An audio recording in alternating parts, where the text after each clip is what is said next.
GNASS. Two degenerates, both sides of the border. John Santina, Alex Lacasse. The Great North American Sports Show. Welcome into another edition of the Great North American Sports Show. I am one of your hosts, coming to you from the heart of New Hampshire Seacoast. I'm Alex Lacasse, recording tonight on March 7th in the year of our Lord 2023. Sorry, I had to squint my eyes and look at the calendar. I'm joined, as always, by my former college roommate and best buddy living in our friendly neighbor to the north. That's John Santina in Toronto, Ontario. John, what's the early returns on the new look Maple Leafs? Frightening. And I will tell you why, Alex, because we're the Maple Leafs. And of course, something bad just had to happen. So the game that I bet on was Luke Schen's revenge game. It's going to be in our sweat recap, so I'm not going to get into it too much. But because it's the Maple Leafs, guess what happened? John Tavares concussion, traumatizing. And then before the end of the game, prized acquisition Ryan O'Reilly takes a slap shot off the hand. It's very Ryan O'Reilly, and we'll dive more into that. But yeah, man, it's getting down to that crunch time of year. I know we're in the home stretch, last 20 games, so everyone's bearing down. But we got a big show ahead of you, so we'll pause there, Alex, because there's a lot of things going on this offseason. We in fact had some very mediocre QBs sign some contracts as the QB carousel continues. And Alex, we might even get to talk about your very favorite player, Mr. Aaron Rodgers, as he is making rounds again, potentially with a new team in green. Next, we'll hit the ice because, we just mentioned it. My Maple Leafs made some moves. Not so great, at least early returns because of the injuries, but those are injuries, so it's bad luck. We'll see who won the trade deadline, if it's the Maple Leafs, of course. We'll also reflect on the team that might have won it, which is the Bruins, as what a historic season they've put together, Alex? So... I know. And then we hit the open court as the Celtics continue to struggle. The Ninja Purtle returns to the six. And of course, we had two massive trades. So we'll see if really that was what the outlook is for both teams. And, if anything else happened at the deadline or if it was just KD and Kyrie. And finally, we will see if anything caught our eyes on this week in social media. And of course, hit the tracks. Well, so to speak, with Degenerates Corner. All right, Alex. Yes, the figurative tracks. All right, let's get right into it.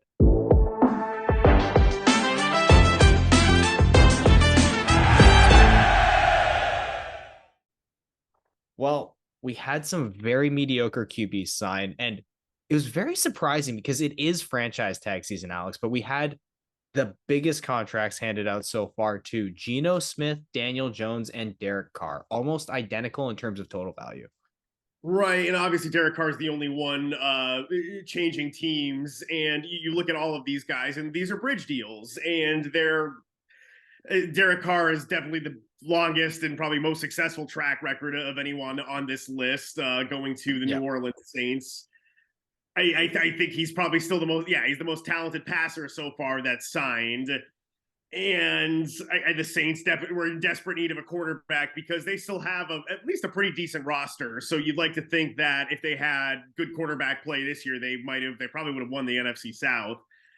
Yeah, the NFC South is a disaster too. So Derek Carr should step right in and be competitive. And like he's still got weapons there too. I just look at these deals and it doesn't look like any of these teams screwed themselves over long term. You can fully expect that they're going to be in the quarterback, in the quarterback market in the draft, maybe looking to draft some kind of project guy, or maybe people fell in love with the Anthony Richardson combine video, and so I guess maybe a GM might be stupid enough to take the cheese there. But I mean. It depends, man. It's a stupid season, so we'll cross that bridge when we get to it. But I guess, John, Geno Smith finally got his chance to prove himself as a quarterback, a week in, week out starter. Do you think Seattle is making the right call here by, at least putting the short-term future of the Seahawks in his hands? I don't mind this deal. And I will tell you why. Because Geno Smith, despite his age, he's, I believe, 32 years old at the time he signs this, he doesn't have as many hard miles as the other guys who are on this list. Like Daniel Jones is young, but he's like had seasons where he's led, I'm pretty sure led the NFL and how many times he's been hit. Derek Carr is no spring chicken. So, I mean, of the three of them, Geno Smith, not that he's played the least amount of football per se, but he hasn't been a starter for that long. So I think this is a decent move for them because, I mean, I don't believe the guaranteed money's as high as Jones or Derek Right, Carr they for seem that like matter. easy deals for the teams to get out of. Exactly. Like they have know their succession plan. No, 100%. And that's what I was getting at. Like, because the guaranteed money's not that high, if it doesn't work out, you could always just get rid of them. And worst case, you swallow some of the cap. But I mean, personally, I think it was a good move for the Seahawks because Geno Smith led you to the playoffs. Clearly, the team is comfortable with him and his comfort with the playbook. Pete Carroll, fantastic. So I think it's a good marriage for them, at least in this as a stopgap to your point, until something like comes along that piques their interest more in the draft, or they have more of an opportune time to potentially tank. But Alex, between the three of them, I think you mentioned it. Derek Carr, the most proven. How are you feeling about him in the NFC South? Right now, I mean, he's the best quarterback starting in the NFC South. I mean, who knows with Kyle Trask? I don't necessarily like the offensive, coaching that's left over on the with the carcass of the Tampa Bay Bucks. Todd Bowles, I'm not really. I don't think he's very.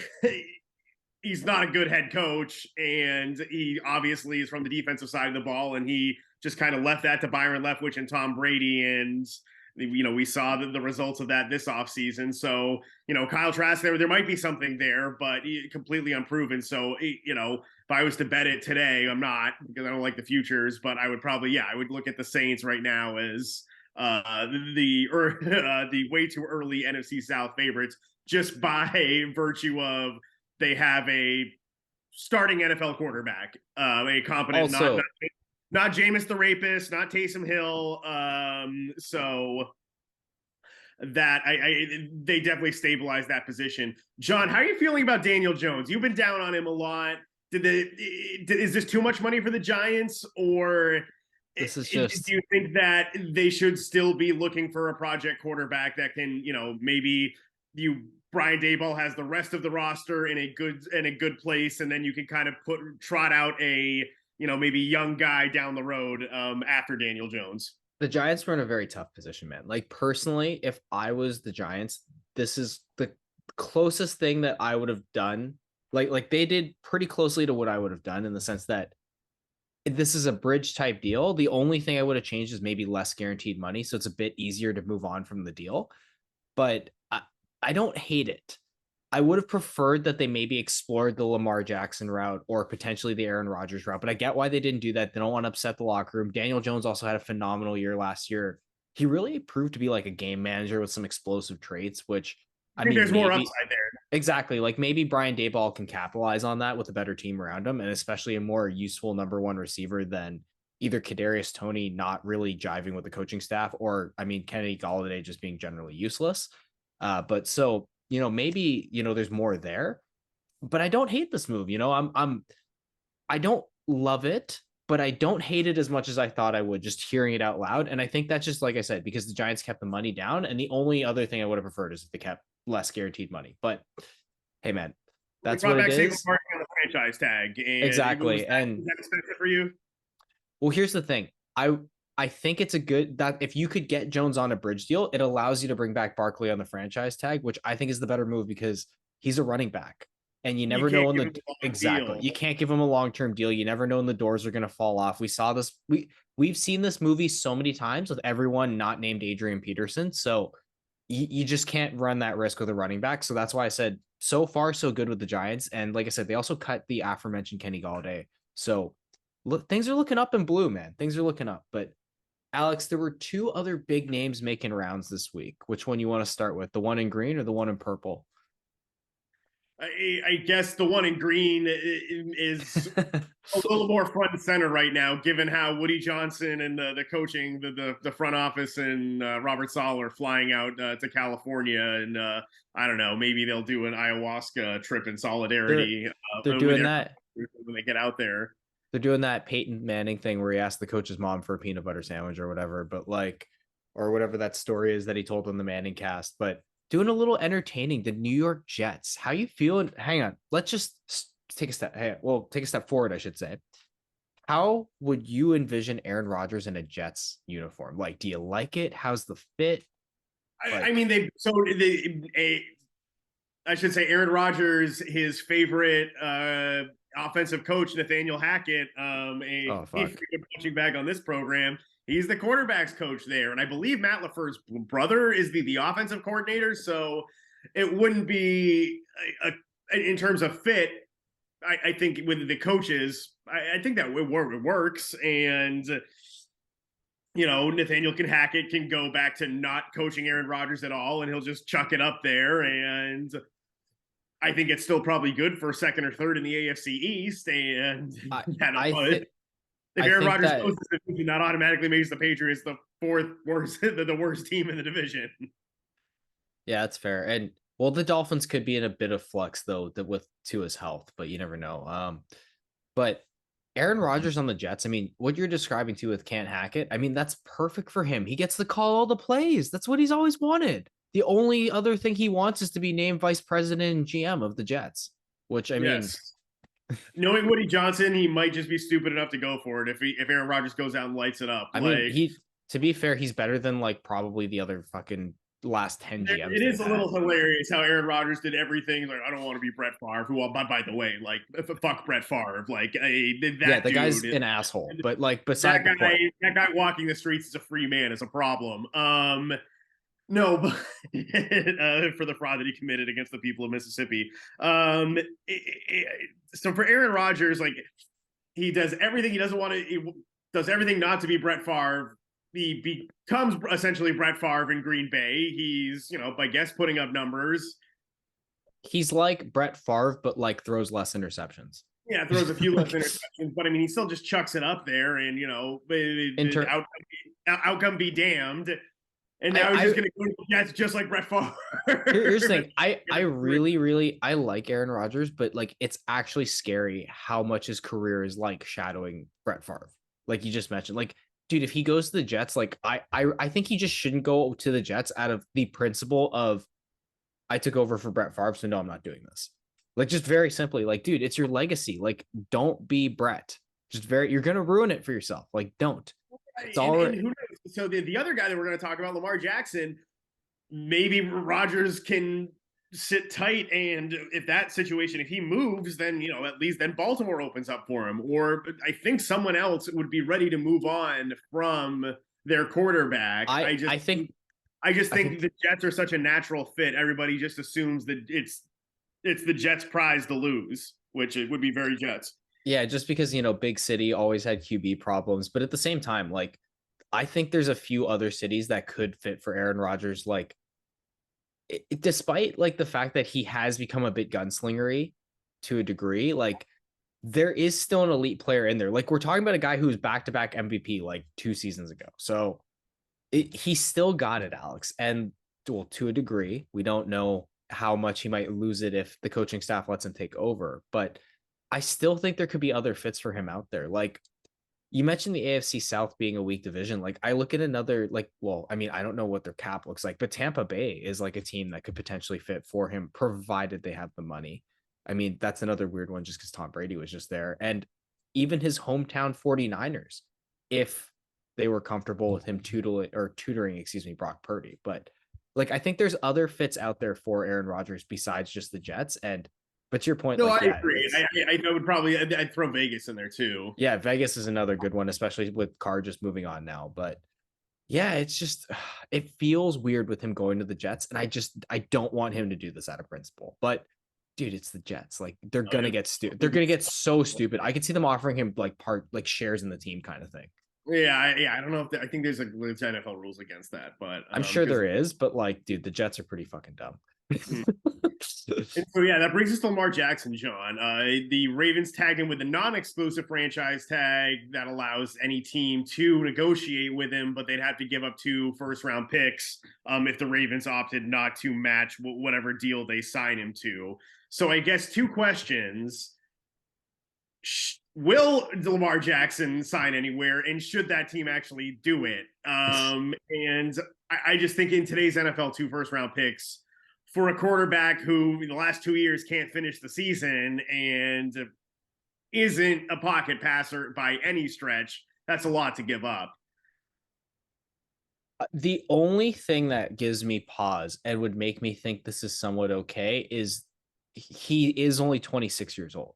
So there's tons of game left despite that. I think he can learn how to be a better pocket passer. We've seen it before. He still has like a great arm too.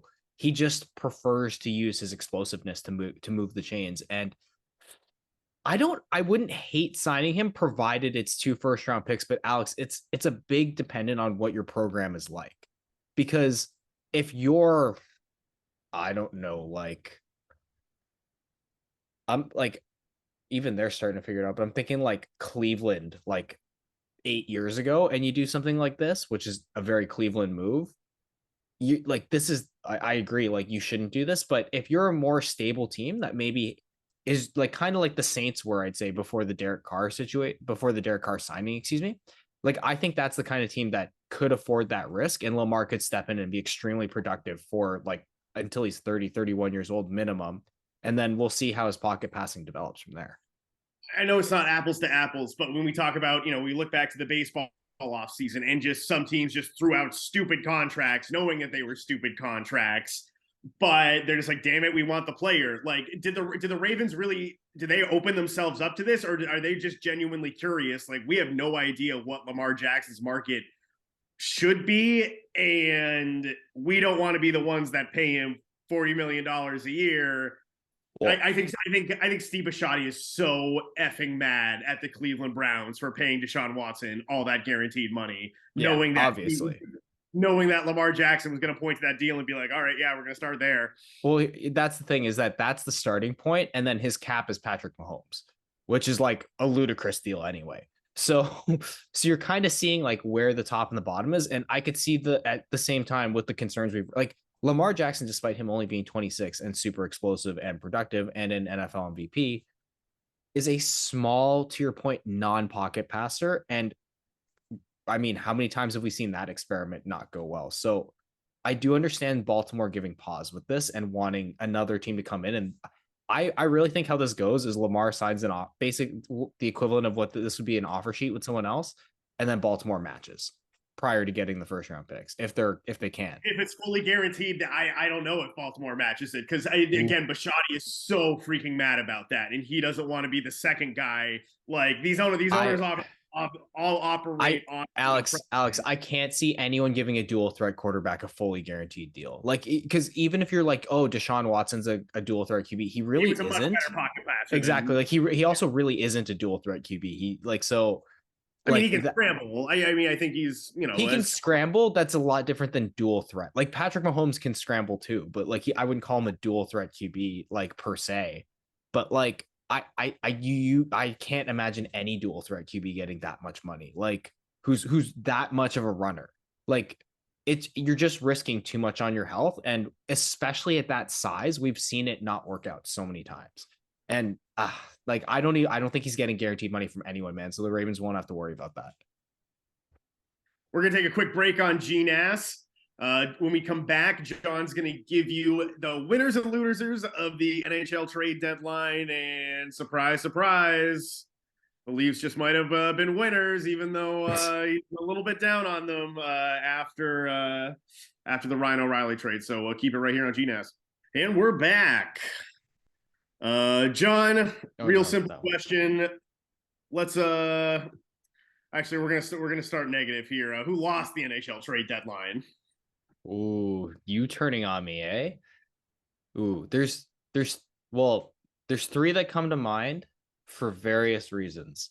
The first one is the Detroit Red Wings. Detroit re-signed their captain Dylan Larkin, and Dylan Larkin is also from Michigan, so huge win for them. I believe he's from Livonia, Michigan, so huge win for them to keep him. They managed to trade his best friend so that he cried at the press conference where they announced his contract. Oh. So that's a loss for me, because you also might make the playoffs. So you traded your first line left winger, made your captain cry at the press conference where you extended him, and now you might miss the playoffs because you traded your first line left winger. L. Second, we got the Las Vegas Golden Knights because, I mean, let's be real. They're Las Vegas. We expected them to do something big. They just didn't. And the West is wide open right now. The East is a cage match where everyone is loading up and you have to be good.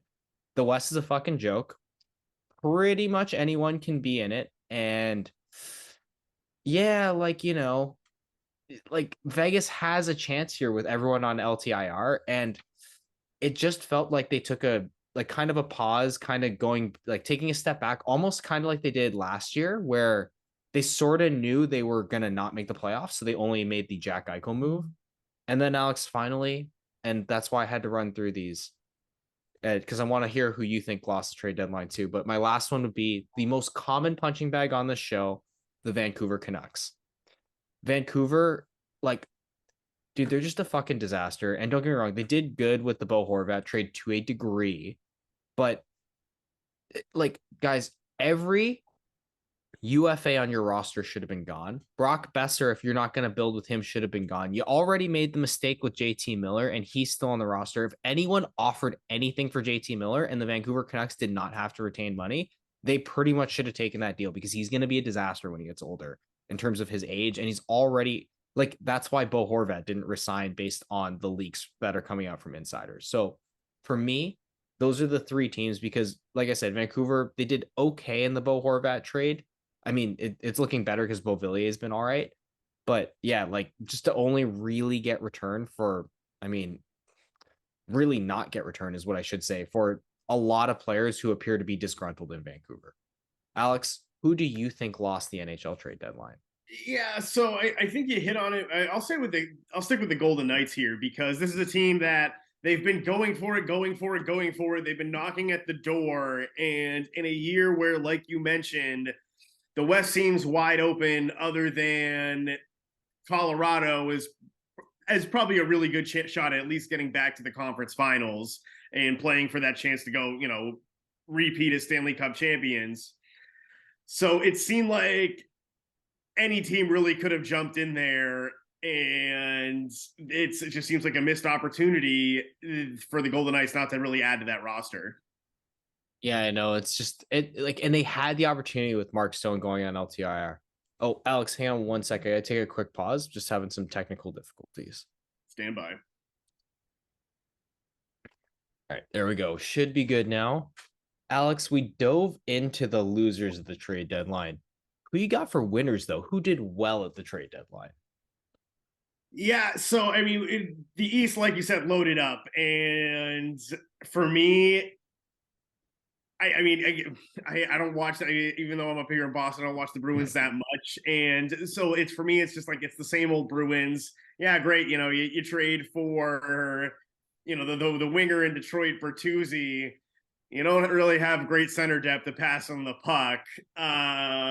So for me, I really like what the Leafs did to bring in Ryan O'Reilly, a guy that was a Conn Smythe winner on a Stanley Cup team that went into Boston and won a game 7.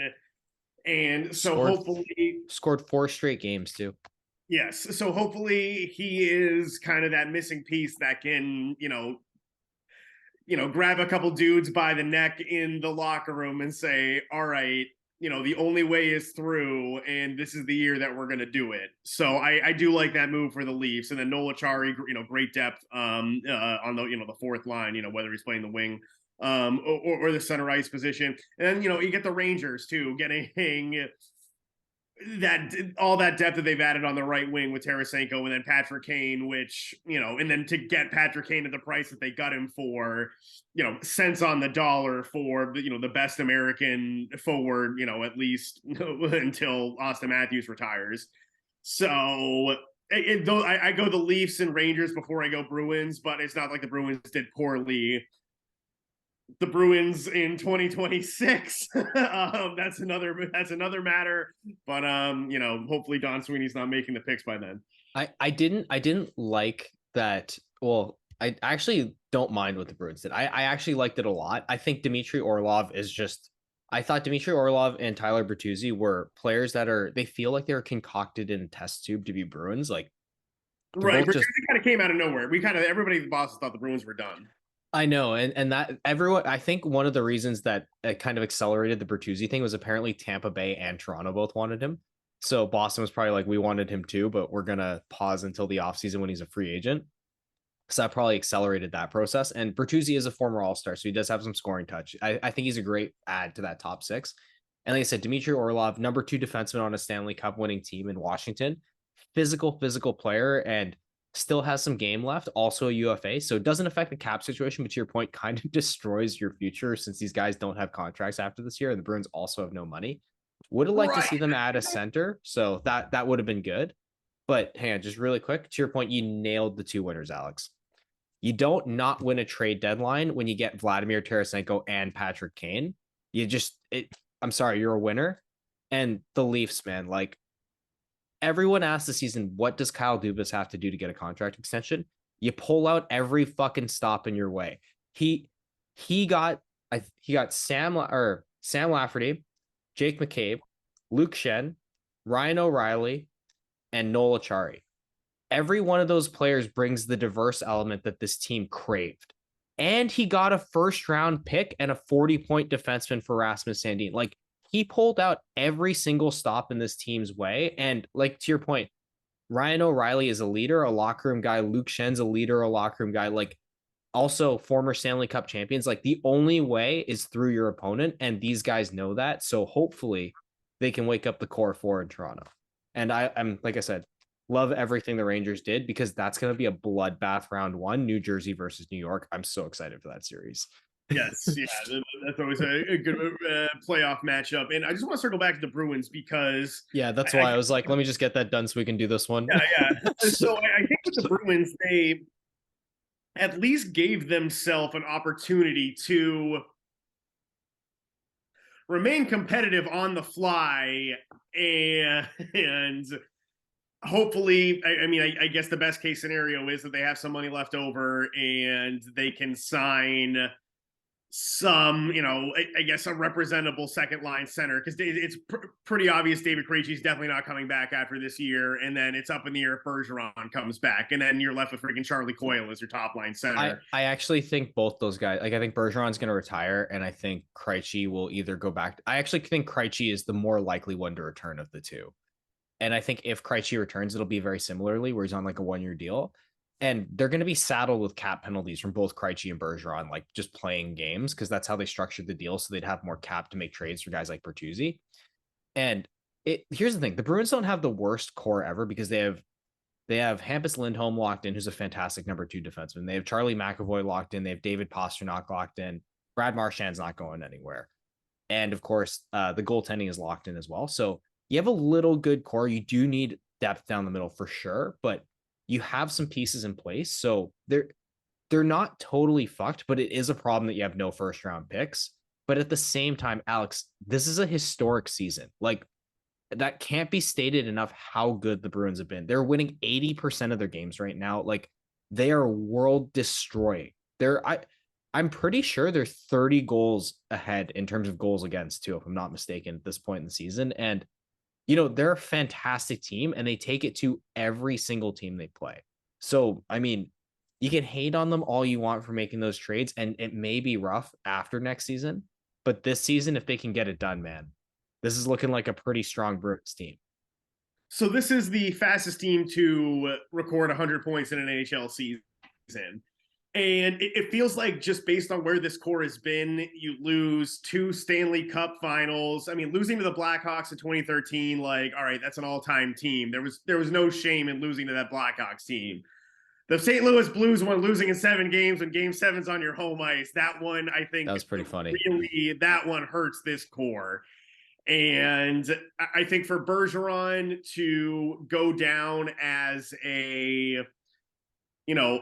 among his contemporaries as a top center of his time, he really needs that second cup. If he not that he's the same player as Crosby, Taves, all these guys that have won multiple cups and been the leading center guy.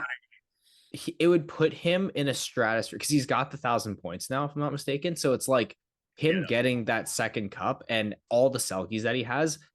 I don't know. It wouldn't put him in Crosby's neighborhood because Crosby, since he came back from the concussions, is just like it's next level, the scoring he's put up. But like in terms of like a guy like Jonathan Taves, right? I would argue if Bergeron gets the second cup, I'd put him ahead of Taves in terms of like all time accolades and things like that. Because it gets to a point with Bergeron where it's accumulation. And yeah, he doesn't have like the points accumulation, but it's like awards and then he's just hitting all these check marks. And I think Right, that he's a second little more Stanley Cup, defensive oriented than exactly. like the Taves, the Getzlaffs, the Crosby. Exactly. And that second cup would put him just right ahead of all those guys, in my opinion. Like not Crosby, but like Taves, Getzlaff, like you mentioned, Kopitar, like that would cement him because to your point, he's been to two finals and lost, and it hasn't hurt his stock, but it hasn't helped it as much as you probably thought it would have, like as it does in other sports making a final. So for him, that second cup, specifically him, would put him like very much so at the top. And not just that, he gets that second cup this year when he retires.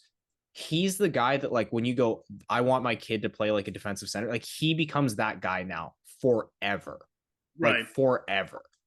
And that's why it's so important for this Bruins team. And, you know, I do think they're a fantastic team, but Alex, I do have a question for you. They are approaching the President's Trophy. And we do know the President's Trophy is something that traditionally you get knocked out of the playoffs What is the quite last President's Trophy winner? Is it like the what the O2 Red Wings or something? something like that. But Alex, how are you feeling about winning the President's Trophy?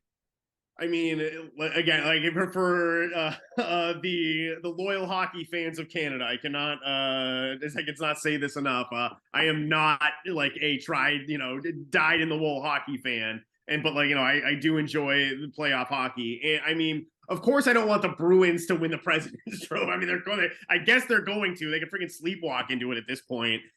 But just given that, I know I'm talking to a Maple Leafs fan here, but the Bruins also have a very choky track record, They do. from the 70s on.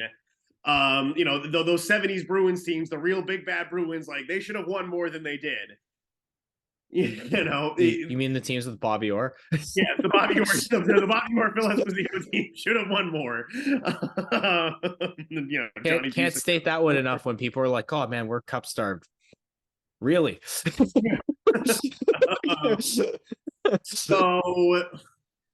then the teams in the late 80s, early 90s came Neely Rayborg. They kept running into the Oilers and Mario Lemieux and the Penguins.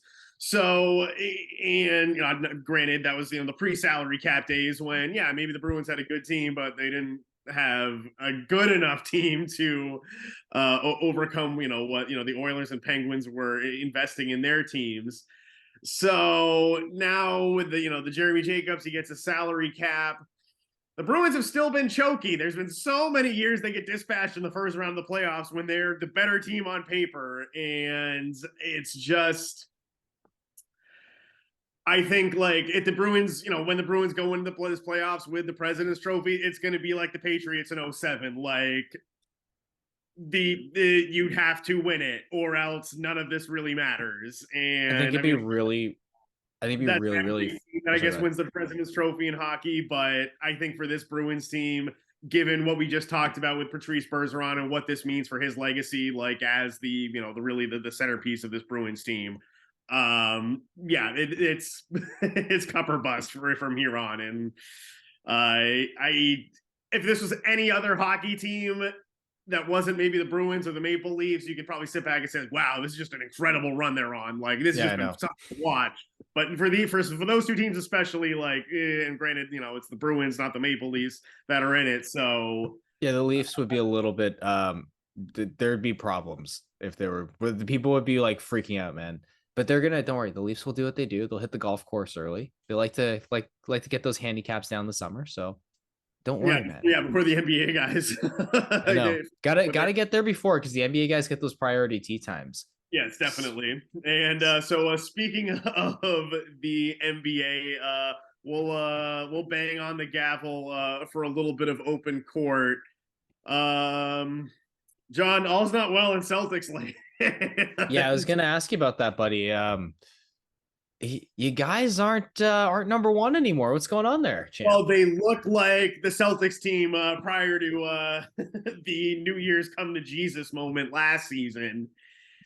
And I Oh, you mean, mean when they just decided to become world beaters? yeah, when Just they decided to actually like play basketball, and it looks like there are nights they're shocked that the other team's coming out like, wait, oh, these guys are actually playing the game tonight. We thought we just get up, 8 points in the first quarter, and these guys would just roll over. You blow 28-point lead to the Brooklyn Nets. The Knicks. the KD Kyrie-less Brooklyn Yes, Nets. yeah. Mikal Bridges drops 40 points on you. You get a chance to get your revenge on the Knicks, who embarrassed you last week in Madison Square Garden. You blow a double-digit lead in the second half. The backup point guard quickly scores 40 points on the Defensive Player of the Year, Marcus Smart. Just ask him if you've forgotten. Marcus Smart will remind you. And then now they lose last night, playing a back-to-back. They have a double-digit lead on Cleveland. Cleveland looked like the Celtics looked like. They're like, oh, wait, shit. The Celtics are showing up tonight with no Jason Tatum, no Al Horford, no Rob Williams. And the Celtics still find a way to blow a second-half double-digit lead, lose in overtime. Grant Williams has a chance to win the game after two bogus foul calls. One with, the 3 seconds left for Donovan Mitchell allows them to tie the game. Grant Williams has to make one freaking free throw with 0.8 seconds on the clock. Misses them both. God, that guy wants $20 million. It's so freaking annoying. So hang on. So you're blaming Grant Williams? The fuck? Don't you have Jason Tatum? Tatum, well, yeah, Tatum's essentially, if you ask him, you think he's maybe still drunk from the All-Star game. That was the excuse after he got back, but also, Alex, like, I have a question about all this because you mentioned how they're playing like the Celtics of last year before they decided to become world beaters, and how this is really frustrating because it's like they just expect the other team to not play. Have they earned the right to treat this like they have an on and off switch? Like, oh, the playoffs will start, we'll just turn it on. no, absolutely not. And that's been the real problem with this team. Like since 2018, when Marcus Smart and Terry Rozier shot them out of Game 7 of the Eastern Conference Finals against LeBron James in Cleveland, since that point they've acted like they've won something, and they haven't. And there's not that guy on this team, I don't think, and it's never been Al Horford. As much as everybody loves Al Horford, he's just not that guy because he's a career 15-10 guy in the NBA, if that. Just to say, like, guys, we haven't won anything, and the goal here is to win. It's not to win the All-Star Game MVP. It's not to win the regular season MVP. It's to win the championship. The only thing we put up in the Raptors and the Boston Garden are championships and the numbers of the guys who won the championships. That's it. Like if you want your name, if you go elsewhere, if that's the individual accolades, like Mr. Jason Tatum is Mr. Individual Accolade, like he has his checklist. Gotta win the All-Star Game MVP because it was named after Kobe Bryant. Gotta set the All-Star Game scoring record. And meanwhile, career regular season, 3-point shots in overtime, 2 for 31, 0.65 from the field, or about 7%.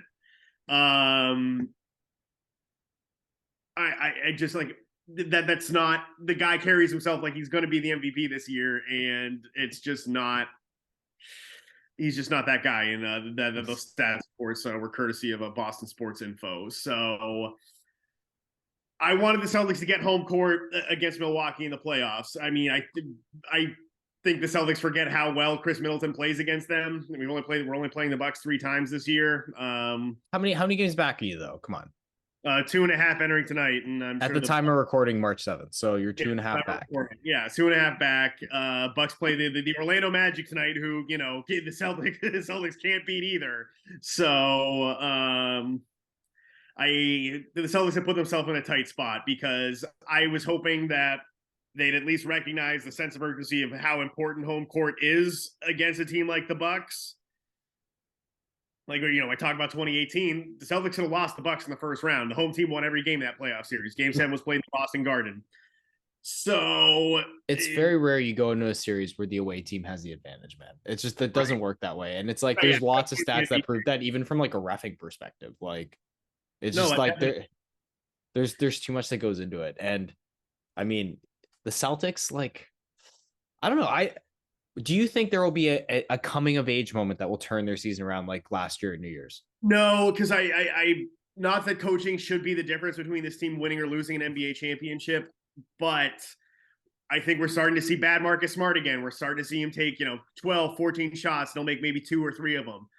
And the head coach, Joe Mazzulla, I guess Marcus Smart, I don't know if he has dirt on him or whatever, but Marcus Smart always gets his minutes in crunch time. And that means Malcolm Brogdon and or Derek White isn't on the floor. And they've both played better than Marcus Smart this season. And that's I'm just a fact. shocked the Celtics haven't figured that out yet. As the most tenured Celtic tends to bring them down. But like honestly, I think this is a case where Brad Stevens is still GM, right? Like Yes. technically. I think Brad Stevens needs to take away the favorite toy from the coach.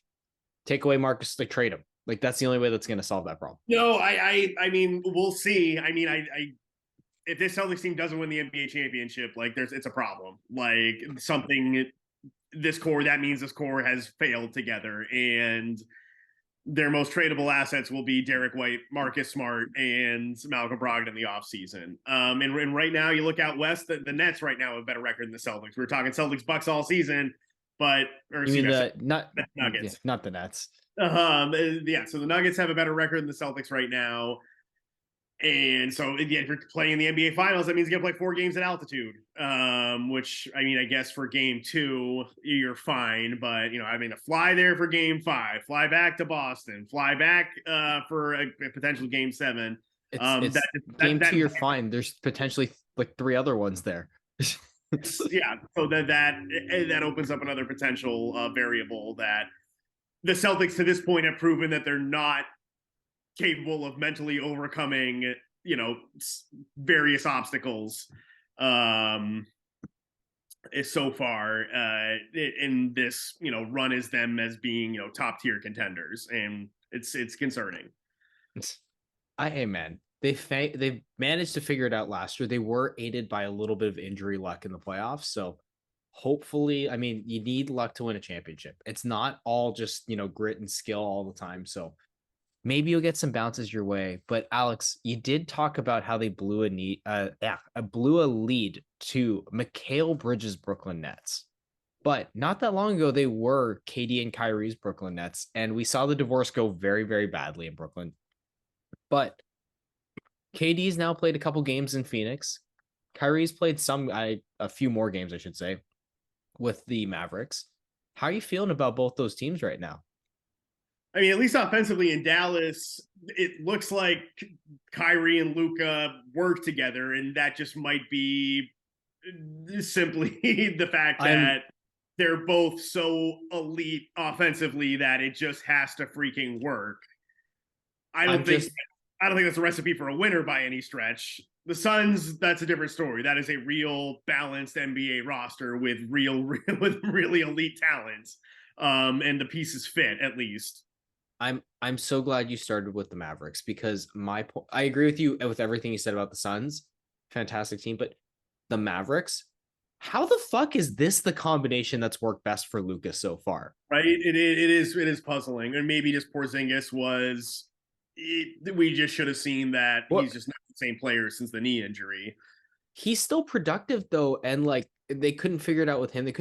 Like Chris Wood is not what we expected with them, like coming off the bench. Like he's still solid, don't get me wrong, but like you would have thought he would have been like way better in the scheme with Luka like running pick and pop. And yeah, it's just weird though. Like Kyrie, a ball dominant guard, that's the one that works with Luka. Right. And I don't think this team is you traded your best defensive player to bring Kyrie in and Dorian Finney-Smith, who guards, multiple positions, and for a team that's defensively starved. I get it that their philosophy shifted and they're a lot more run and gun now than they were previously. I just don't think this is a recipe for long-term success. And No, we've been down this road with Kyrie before, and I don't even know if he'll be there in July. exactly, yeah, no, he probably wants to be in LA. But we'll quickly stop in on KD and, of course, the Phoenix Suns. Now, I thought this was a masterful trade. Like, I get they had to give up Mikal Bridges, but the fact that they didn't have to give up like DeAndre Ayton, Chris Paul, who's still productive, like this is a team that should be on their way to the NBA championship, provided they are all healthy. And I actually like them with KD better than I like the Celtics now. Alex, for all the reasons that you pointed, like the Celtics do feel like they are a bit. Chris Paul's a choking dog in his own right. Yeah, but like you don't. Okay, Chris Paul is a choking dog, but now you have Kevin Durant, who's not. He's never. Kevin Durant has never been the guy. Like again, Steph Curry. This is Charles Barkley now. They call me Charles Barkley, but like Kevin Durant's never driven the bus. He had Steph. He had Clay driving the bus in Golden State, and he just had to do his job. Which like yeah, and he did it at a very, very elite level for 2 years in Golden State. I also am not sold on Devin Booker's mental toughness. DeAndre Ayton now is the fourth banana when he thinks he should be the first or second banana. I mean, I think in terms of the balance and construction of the roster, yes, the pieces fit together very well.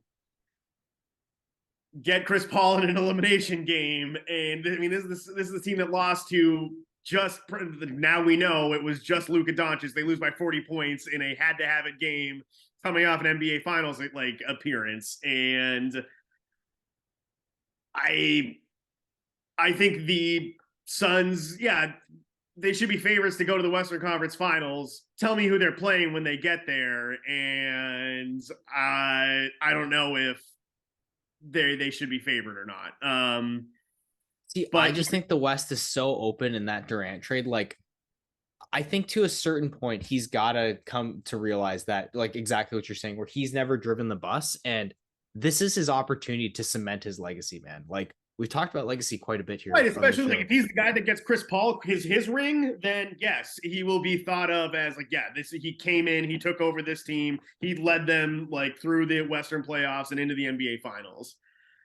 I just don't know if Chris Paul and his inherent chokiness, and I think there's a little bit in that in Devin Booker. You think it's the vibes? The vibe is?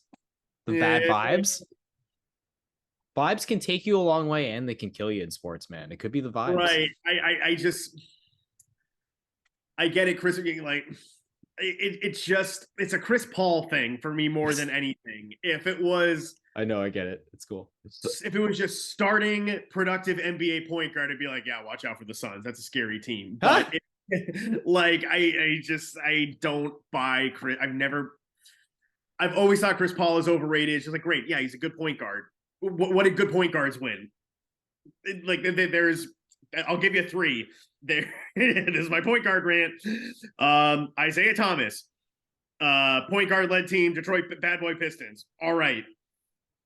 The only other point guards that won at a high level were Magic Johnson, 6'9", freak of nature, and Steph Curry, literally the best shooter in the NBA. Otherwise, point guards don't win. And we've talked about Chris Paul like he is this amazing, amazing basketball player. Hey, his nickname is the Point God. Yeah, and it's stupid. Oh, hey, man, that's enough for the point guard rant today. Alex, I think we can jump to this week in social media. A lot of things fly under the radar these days, but what happened to catch your eye this week? Speaking of things that drive me crazy in sports, John, the nerds running the Red Sox just couldn't help themselves. As our friends from Red Sox Stats on Twitter posted up a photo. They took out their center fielder, and because obviously in baseball you can't have the shift now, so they took Adam Duvall out of center, put him in short right, and moved the left fielder into center field when Joey Gallo was hitting in a spring training game. And they moved all the infielders as far right as they could in the infield without running afoul of the new shift rules. I swear to God, this sport can't help itself.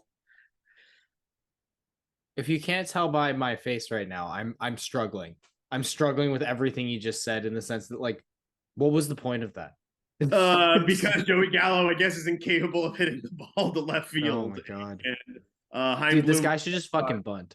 yeah, pretty much, yeah, exactly. Like, He'd be the first 500 hitter if he just bunted. Because I guess apparently the nerds running the game are still going to do this bullshit. John, there was a happy medium between the people that needed to get rid of the shift. I completely agree, and the nerds. You just let these managers pick one batter per inning to use the shift on, regardless of the situation. Boom, compromise. done. We don't have to have these arguments anymore. You don't have to have the argument, but now, nope. The nerds are putting freaking. Just wait. Watch. There's going to be position locks. Only so much movement you can do now before. Like, it's going to be like a radius your player can go left and right. Just watch. Yeah, well, yeah. Maybe we'll get a 400 hitter again. John, what's your social media shout out? One thing caught my eye this week, Alex, because Liverpool won by a touchdown against Manchester United. It's one of the biggest rivalry games in all of England, and Manchester United striker Wout Weghorst, before the game, the Dutch striker touched the "This is Anfield" sign. If you don't play for Liverpool, that's a no-no, buddy.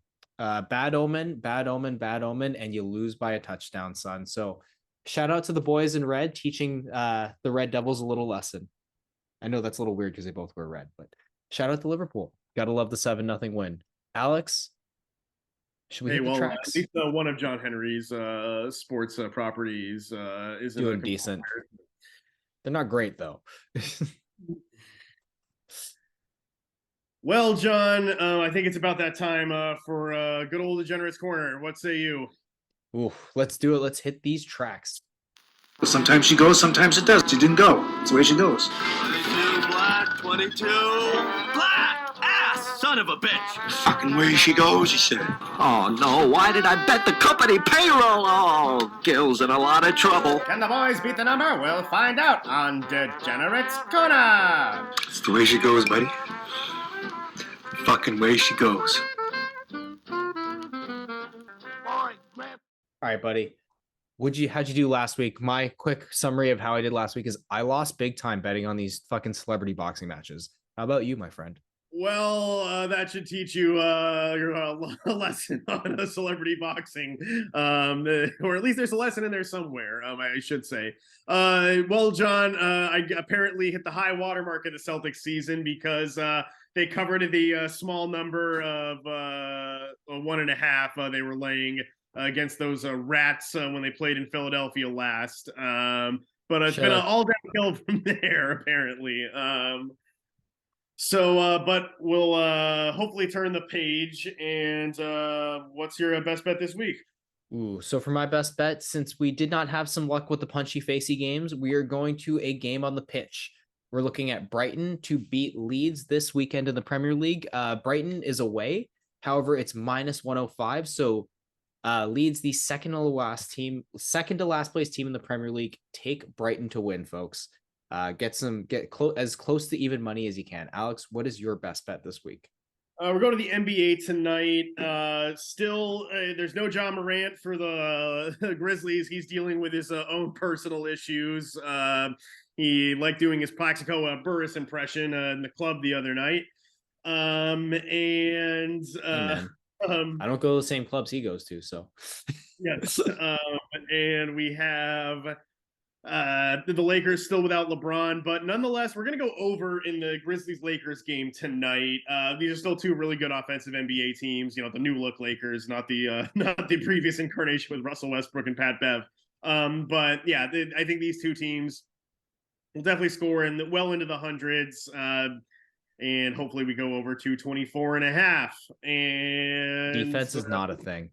Defense is not a thing tonight in LA.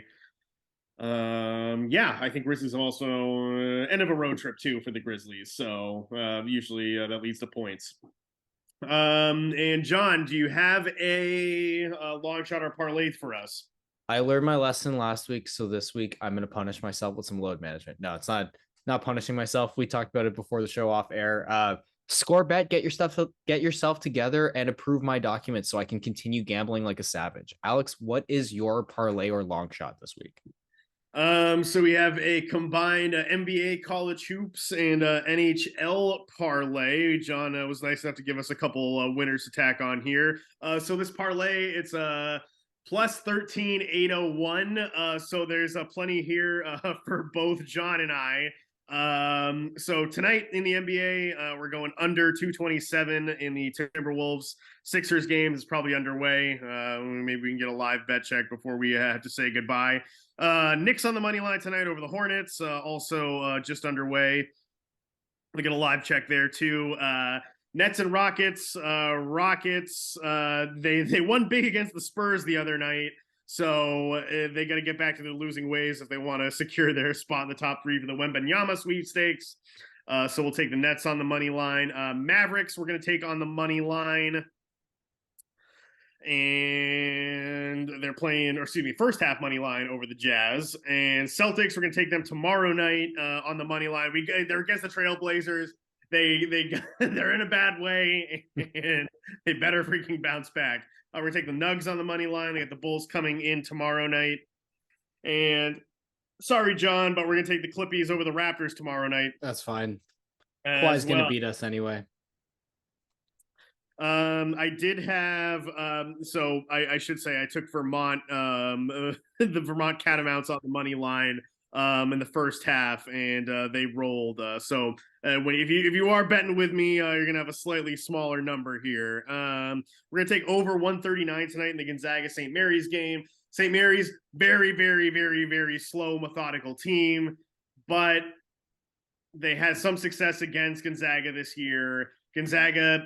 And they're going to have to score to compete with Gonzaga. Gonzaga's only 2.5-point favorites, so tight spread. I think it's going to go over 139. Pittsburgh was the best ATS team for a while this year in college basketball. Just need them to win against Georgia Tech tomorrow, start the ACC tournament, or at least some of the teams that had buys in the ACC tournament. UNLV, we're taking them on the money line tonight, or excuse me, tomorrow night against Air Force in the Mountain West conference tournament starting up. We got Magic and Bucks. We got them under 228 tonight. We'll get a live check there. And for the hockey bets, we'll have the Kraken beating the Ducks on the money line tonight, and the Avs beating the San Jose Sharks. Ooh, there we go. Stanley Cup champs. The Avs had a rough go of it, though. So, sorry you missed out on Vermont in the first half tonight of the America East tournament. But everything else, let's get a quick live check on some of our other bets. Stand by. Bucks Magic, 68-59. That under looks a little less than promising. I took the Knicks on the money line, so they're up 26-21. That looks good. And 76ers down 5 to the Timberwolves. We're under 227, 31-36 with 8:45 in the second. Yeah, it looks okay. So the Bucks and Magic got to do some sucking in the second half. So sucking is, that's at least something the Magic are used to. Bucks looks like they're taking care of business, unfortunately. Nice. Well, there you go, man. Fingers crossed for you, and may the odds forever be in your favor, my friend. No, I thank you, John, and same to you. Any parting thoughts for our lovely listening and or viewing audience? Not too many. Just like, subscribe, hit the bell, do anything you can, comment, anything to help the algorithm. Alex, what about you? Just subscribe to the newsletter, and it's not quite belt and shoelaces time for the Celtics, but we're getting there, John. We're getting there.